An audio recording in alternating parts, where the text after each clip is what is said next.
Bonjour et bienvenue dans un nouvel épisode de Know Your Grants. Aujourd'hui, nous allons nous focaliser sur le programme de soutien à la commercialisation et à l'exportation, ou le PSCE. Donc, ce programme-ci remplace le programme anciennement connu sous le nom du PEX, ou le programme exportation qui n'est plus disponible depuis septembre dernier. Donc, le PSCE vient avec une nouvelle approche. Contrairement au PEX, ce programme se décline en 3 volets, dont chaque volet comporte des objectifs distincts. Le premier volet concerne le renforcement de la capacité des PME à commercialiser leurs produits et services sur le marché québécois. Ceci en fait est considéré comme un premier pas vers l'exportation pour ces PME-là, qui seront donc favorisés à l'insertion dans des chaînes d'approvisionnement stratégiques du Québec et vont aussi pouvoir accroître leur capacité à répondre aux appels d'offres des grands donneurs d'ordre public du Québec. Concernant le deuxième volet, il s'agit du renforcement de la capacité d'exportation des PME et de l'accélération de leurs projets sur les marchés qui sont hors Québec. Donc, ce volet incite surtout les PME à entreprendre des projets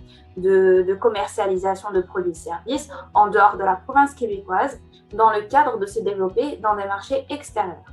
Et puis finalement, le troisième volet qui est dédié ou consacré aux grandes entreprises et consiste à favoriser la réalisation de leurs projets d'internationalisation. Afin de pouvoir postuler et soumettre une demande, il faut absolument que l'entreprise ait un but lucratif et soit légalement constituée au Québec ou au Canada, à condition qu'elle ait un établissement au Québec. Il faut noter aussi que les entreprises de l'économie sociale et les coopératives non financières sont aussi éligibles à participer au PSCE. Pour les entreprises qui ont un chiffre d'affaires de moins de 100 millions de dollars, elles sont admissibles au volet 1 et 2, et les entreprises qui ont un chiffre d'affaires qui est égal ou qui dépasse les 100 millions de dollars, celles-ci sont éligibles au volet 3. Parlons maintenant des activités et dépenses admissibles dans le cadre du PSCE.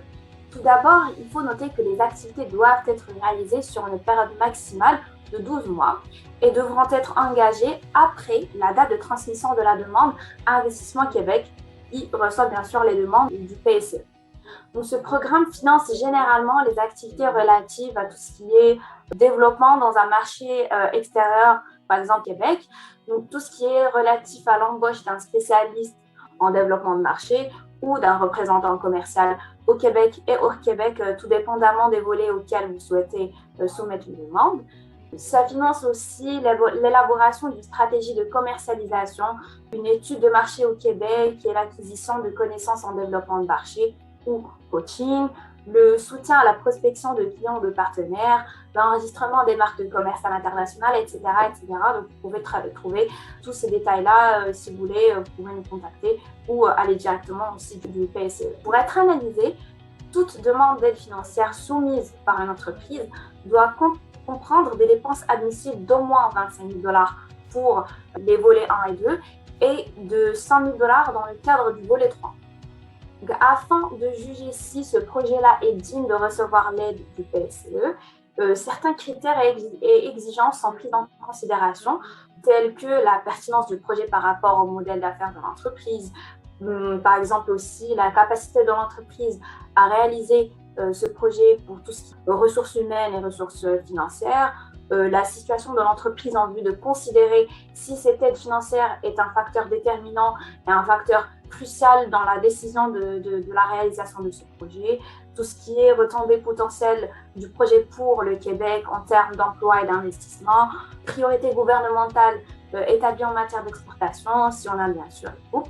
Donc tous ces critères-là sont pris en considération pour juger si le programme va accorder son aide financière à un tel projet ou pas. Donc l'aide financière en question accordée à l'entreprise prend forme d'une contribution qui est non remboursable. Donc cette aide peut atteindre 50% des dépenses admissibles jusqu'à concurrence de 250 000 $ sur une période maximale de 12 mois.